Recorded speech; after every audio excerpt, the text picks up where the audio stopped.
السلام علیکم. پرون یو دوه ډیر اهم واقعیات شوي دي. ما وی چې تاسو سره شیر کم ځکه چې هغه زموږ د پاکستان او د پاکستانیانو په مستقبل به ډیر لوی اثر پرې باسي.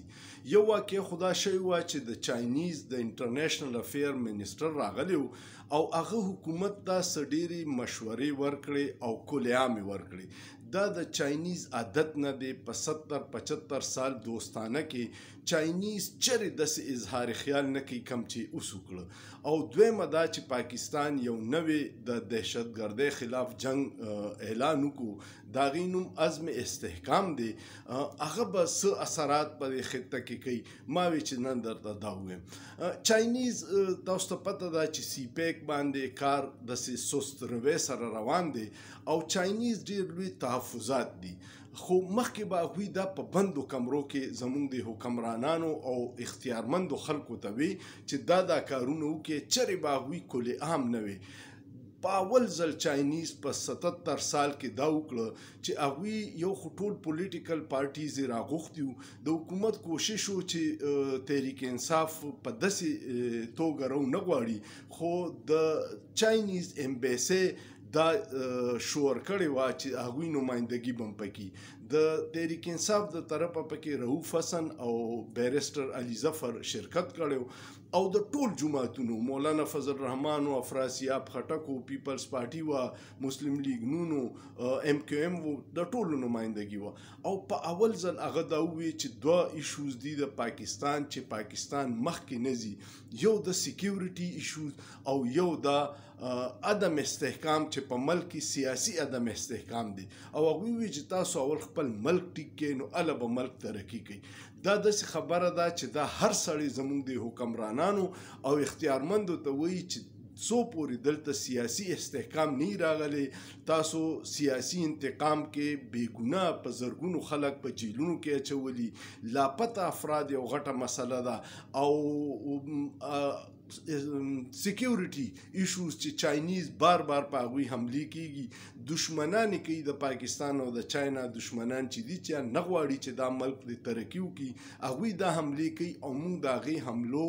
رکولو کې مکمل ناکامه یو. نو په دې وجه د چاینیز انویسټر هم تحفظات دي، د چاینیز ګورنمنټ هم دي. مخکې به په بندو کمرو وي او اوس یې ورته ښکاره وي. د دې نه پس هم چې زموږ د اختیارمند او حکومت سیاسي انتقام والا جذبې کوي او د سیکیورټي ایشوز داسې خراب وي، نو تاسو ووایئ چې موږ به په کوم ځای ولاړو. مخکې تلو لاره بنده ده، تیاره ده د دې دوو ایشوز نه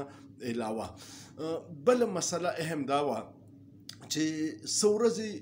څه موده مخکې پوهه خلکو ویلي وو چې د مغرب او د عرب ملکونو خواهشات دا دي چې د هندوستان سره تعلقات ښه کړي، کشمیر ایشوز یو سایډ ته کړي، ځکه چې هغوی هلته په اربونو کربونو ډالرو انویسټمنټ کړی او تاسو د هندوستان پرېږدئ او نور دهشتګردۍ خلاف وکړئ. نو د هغې اوس واضحه اثرات راله. پرون زموږ د پاکستان ډېر یو ښه ډیپلومیټ مستقل مندوب منیر اکرم په اقوام متحده کې خطاب کو او دای وی چې افغانستان مغرب قوتونه دي، افغان حکومت مجبوره کی چې الته کم د دهشتګردۍ مرکزونه دي دا دې بند کړي شي. بیا کو تاسو ګوره نو زمونږ چې څومره دهشتګردۍ واقعات په چاینیز کېږي، هغوی کې ټي ټي پي او د افغانستان سره ریلیټډ ډلې شاملې دي. مونږ چې کله په 2014 کې په اے پی ایس آرمی پبلک سکول حمله شوې وه، نو بیا د سیاسي حکومت او فوجي اسټیبلیشمنټ یو 20 نکاتي ایجنډه جوړه کړې وه چې مونږ به په دې باندې عمل وکړو نو ملک نه به دا انتها پسندي او دهشتګردي ختمه شي. خو په دې 10 کالو کې تاسو ګورئ چې په هغې ایجنډه باندې څه خاص عمل نه ښکاري، ځکه کو عمل شوی وي نو بیا به دا حالات داسې نه وي. نو اوس دوی یو نوې د دهشتګردۍ او انتها پسندۍ خلاف جنگ عزم استحکام په نوم سره جاري شروع کوي او هغې کې به دغه ګروپونه چې کم دي چې کم پاکستان کې دهشتګردي کوي د هغې خلاف کارروایانې کوي. او پرون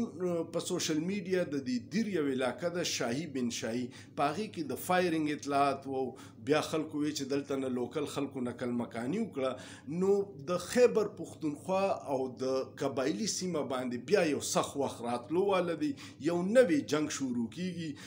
دهشتګردي او د انتها پسندي دا صرف په ټوپک نه ختمیږي د دې دپاره ډېر اقدامات پکار دي نصاب کې تبدیلي پکار ده قوم ټول په دې متحد شي نو چې څو پورې دا نه نو موږ ته به دغه جنگ نه فایدې نه سیوا نقصان میلاویږي لکه ډرون حمله به امریکې وکړه یو به پکې ګناهګار مړ شو 200 پکې بې ګناه مړه شو او د پښتون او د بلوچ دا یو په خاوره کې هغه کلی شوي دي چې هغه انتقام لي نه پرېږدي نو چې یو به ګناهګار په ډرون کې مړ شو 200 بې ګناه نو د هغې 200 بې ګناه وارثانو به بیا حملې شروع کړې زموږ په فوج باندې د امریکې په مفاداتو باندې وی حملې شروع کړې او جنگ د ختمېدو نه نور سیوا شو دغه حل اوسم دی نو د خدای دپاره د هوش سره کار والے هر خبره په ګولې نه ختمیږي حکمت او تدبر ورسره پکار دی ځکه چې پښتانه د افغانستان د 16 کالو د جنگ د لاسه ډیر زیات تباهال دي او اوس کو دا نوې جنگ په شروع شو چې کم د دهشتګردۍ او انتها پسندۍ خلاف دی نو پکار د چې دهشتګردي او انتها پسندي ختم شي خو اسنه موږ ته د دې نور نقصان وشي او مغربي قوتونه غواړي چې زموږ فوج دی هم په دغه سیمه کې د مشرف په دور کې چې کله قبایلو ته فوج لاړو نو زموږ قبایل څومره تباهۍ طرف ته لاړه او د فوج څومره نقصانات شو 80,000 لاشونه مونږه چوت کړي دي په بم دماکو کې ښکلي ځوانان د فوج پکې شهیدان شوي دي نو دغه خبرو ته زموږ فیصله اساس خو ډېر زیات هوښیاران دي زه یو عام محب وطن پاکستانی دا ګڼم چې د مغرب په وینا باندې یا د نورو قوتونو د خوشحالۍ دپاره په خپل ملک کې دغسې اقدامات ډېر په هوش او هوشمندۍ سره پکار دي چې موږ ته نه سیخ وسوځي او نه کباب وسوځي ځکه چې خلک ډېر تباهال دي او نوې جنگ یا نوې داسې اقدامات چې په غټه پیمانه باندې ابه ډېر نقصان وکړي نو هر محب وطن دی د دې دپاره اواز چوت کی چې ټارګټډ اپریشن هر ځای کوي دهشتګرد ختمول ضروری دي خو هغې دپاره په مدرسو کې او په دې کې د نصاب هم بدلول پکار دي چې موږ هر یو بل باندې د کفر او الزام او فتوی لګو او هغې سره هم انتها پسندي ډېره کیږي امید لرم چې تاسو به دې خبرو سره اتفاق کوئ که ستاسو اتفاقي کمنټ په لازمنو کې او دا ویډیو ډیره شیر کې چې هر سړی ته ورسی او هغه په دې کې خپل حصہ والی سوچ پیو کې په سوچ کې څه ګناه نشته